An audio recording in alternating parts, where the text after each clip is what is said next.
communication. Cette communication sera établie grâce à JMS, Java Message Service.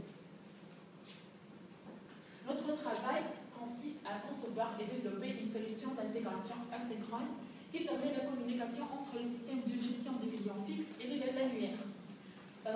Aussi, pour cette solution, on doit avoir une console pour visualiser les flux échangés, pour vérifier le bon acheminement des flux. D'où l'importance d'une interface qui permet à l'administrateur de visualiser les flux échangés. Maintenant, nous allons passer aux spécifications de besoins qui vont nous permettre de mieux comprendre notre application. Tout d'abord, on va les besoins fonctionnels. Puisque notre application est divisée sur deux parties indépendantes, je vais traiter chaque partie à part. Pour la partie envoi, on a deux acteurs principaux. L'administrateur du système de client fixe et l'administrateur de l'annuaire.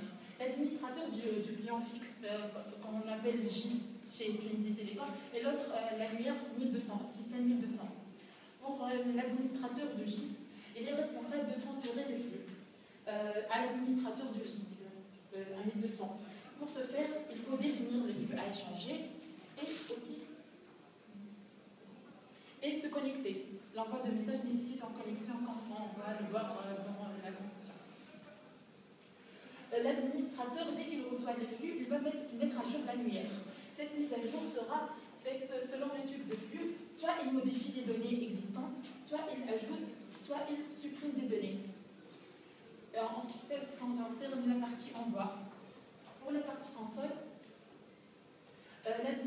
l'administrateur, depuis cette console, il peut consulter les flux échangés. Il peut aussi gérer la fonction notification, sachant que notification est un moyen de communication entre les administrateurs. C'est-à-dire, si un administrateur a une remarque, il la transmet aux autres via cette fonction. Il peut également gérer les droits d'accès. Pour jouir de ces fonctions, il faut qu'il s'identifie. Détaillons chaque fonction à part. La consultation permet à l'administrateur de visualiser les flux échangés et les mises à jour effectuées. La fonction notification, elle lui permet de soit supprimer une notification, soit ajouter une notification. Il la supprime en cas où elle n'est pas valide, elle n'est plus valide.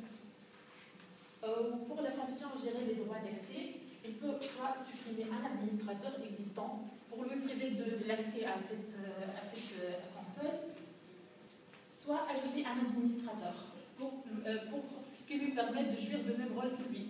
Et ceci se fait par... il doit remplir un formulaire afin d'ajouter un autre administrateur. Pour les besoins fonctionnels, notre console doit être ergonomique, simple à utiliser, lisibilité de données pour qu'il puisse comprendre ce mécanisme. Confidentialité et sécurité. Ceci est permis à travers un profil limité aux administrateurs seulement, qui leur permet l'accès à cette console.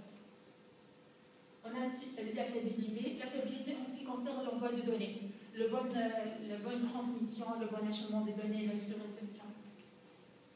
Et aussi la maintenance et réutabilité. Maintenant, nous allons entamer le chapitre conception. Commençons par la conception globale.